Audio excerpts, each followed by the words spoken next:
क्या भारतीय जनता पार्टी के सभी विधायक, सभी सांसद दूध के धुले हुए हैं? ये तो आप लोग को चिंता करनी है।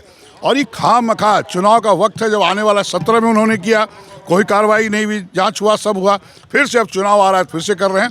जनता सब देख रही है। और आपको बता दें, क्या भारतीय जनता पार्टी इसी तरह अगर विपक्ष को तंग करती रहेगी खामखा, तो जनता उनको उखाड़ 2024 में फेंकेगी और उनकी सरकार बेदखल होगी। नमस्कार, आप देख रहे हैं न्यूज़ फॉर नेशन और मैं स्वाति पांडे आपके साथ। अरे ईडी और सीबीआई की कार्यवाही सिर्फ विपक्षी नेताओं के ऊपर ही क्यों होती है?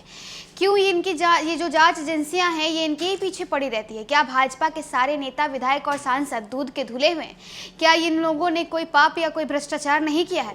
ये सारे बोल कांग्रेस विधायक, भागलपुर से कांग्रेस के विधायक अजीत शर्मा का है। दरअसल अजीत शर्मा लालू परिवार के ऊपर हो रही सीबीआई और ईडी की छापेमारी पर केंद्र सरकार पर हमलावर होते हैं और कहते हैं कि अरे ये तो साल 2024 के जो चुनाव होने वाले हैं, यानी साल 2024 में जो लोकसभा चुनाव होने वाले हैं, इसीलिए ये लोग जो है वो हमारे पीछे ऐसे पड़े हुए हैं। 2017 भी चुनाव के पहले ये लोग ईडी और सीबीआई को लगा दिए थे और अब साल 2024 में चुनाव हो रहे, इसके लिए भी इससे पहले ये लोग ईडी और सीबीआई को हमारे पीछे लगा दिए हैं।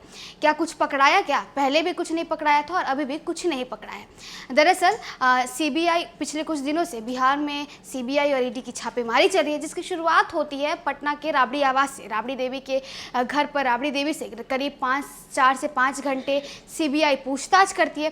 उसके बाद दिल्ली में मीसा भारती के आवास पर लालू प्रसाद यादव से पूछताछ होती है। इतना ही नहीं, उनकी तीनों बेटियों से भी पूछताछ की जाती है, जिसमें तेजस्वी यादव को भी समन भेज दिया जाता है। हालांकि तेजस्वी यादव तारीख की डिमांड कर लेते हैं, समय मांग लेते हैं और इसके बदले वो अपनी गर्भवती पत्नी के स्वास्थ्य का हवाला देते हैं। अब इन पूरे मुद्दे पर आपको बताएं, बिहार से लेकर देश भर की राजनीति गरमाई हुई है।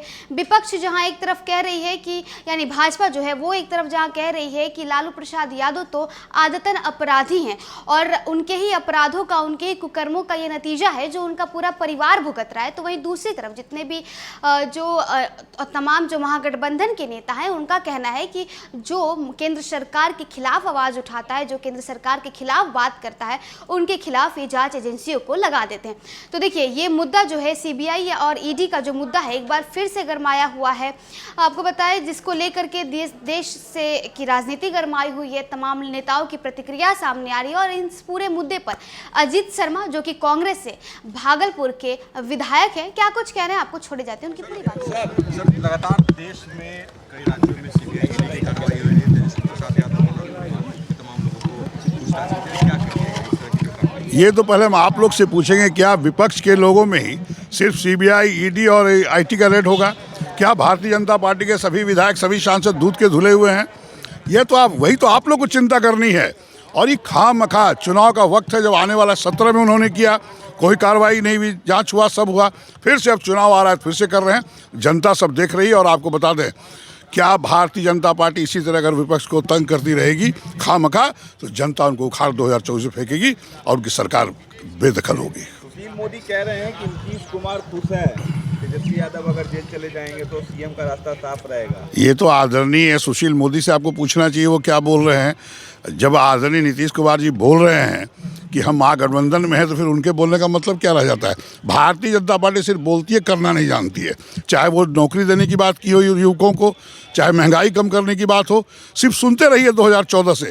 जमीन पर कोई काम नहीं और सिर्फ विपक्ष को तंग करने का काम है। जनता सब देख रही है।